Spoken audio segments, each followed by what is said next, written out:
But we begin with the ongoing crisis between Russia and Ukraine. U.S. Secretary of State Antony Blinken has confirmed the American embassy in Kyiv will temporarily move to Lviv. Meanwhile, the Ukrainian president is not ruling out dropping his country's bid to join NATO. He says he still wants to, but admits it may be, quote, a dream. One of Russia's top security demands is that Ukraine not be admitted into the alliance. As Russian troops continue to take part in military exercises near Ukraine, Russia's foreign minister is advising President Putin to continue talks with the West. But this comes as U.S. officials warn a Russian attack on Ukraine could happen any day now. CBS News' Skylar Henry has more from the White House.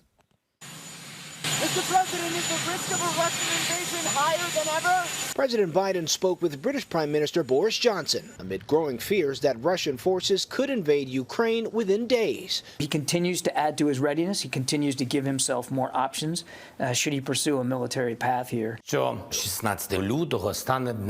Monday, Ukrainian President Volodymyr Zelensky told citizens he's been informed that an invasion could come as soon as this Wednesday. CBS News has learned some Russian troops have moved out of assembly areas near the Ukrainian border and have begun to move into attack positions.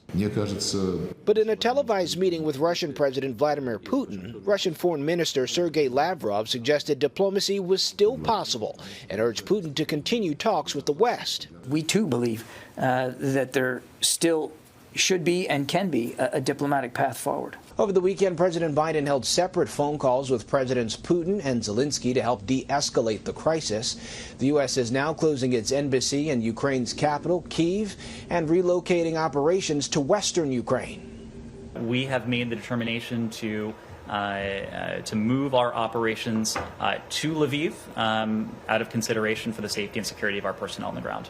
Russia is demanding that NATO not allow Ukraine and other former Soviet countries to join the alliance.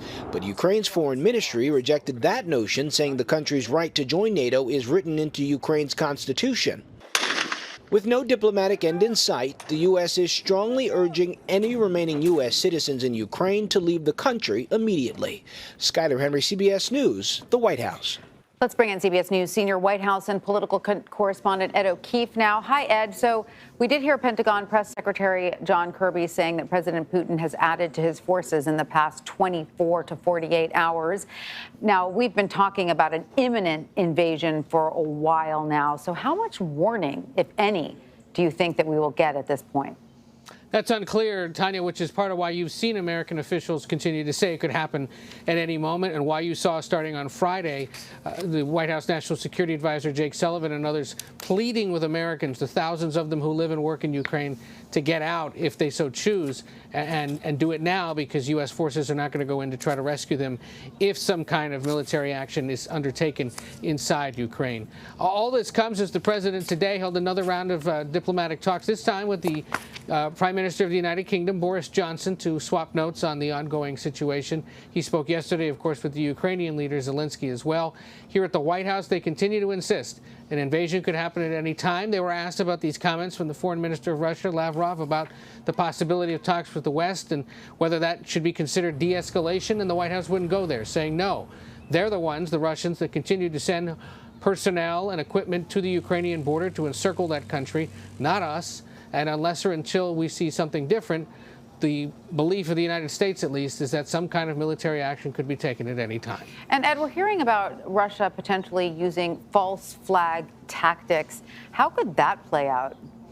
Well, it's unclear how specifically that might play out, but this is what sparked the big concern that began last Friday, when on Thursday the White House was told about the possibility of some kind of false flag attack, that essentially Russia would try to stir up something within Ukraine, whether it's some kind of unprovoked attack on the Russians or some other disturbance that the Russians would then be able to use as their reasons for starting some kind of military action.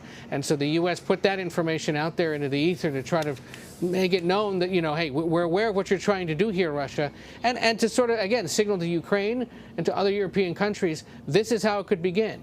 There's also, of course, still the possibility that there could be some kind of cyber attack, some other kind of disturbance provoked by Russian entities inside Ukraine to try to destabilize that country's government or economy or society generally, and allow Russia to take in or invade at least parts of the country, at least the eastern part. So that is what continues to concern U.S. officials. It's why the White House continues to keep this public posture of its concern and belief that something could be imminent at any moment.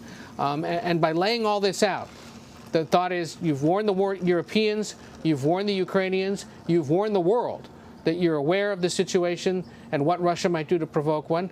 And you're warning Russia that the United States has its eyes on what they're doing, and should they decide to go, you've been called out for doing so. Absolutely. All right. Well, Ed O'Keefe at the White House, thank you so much.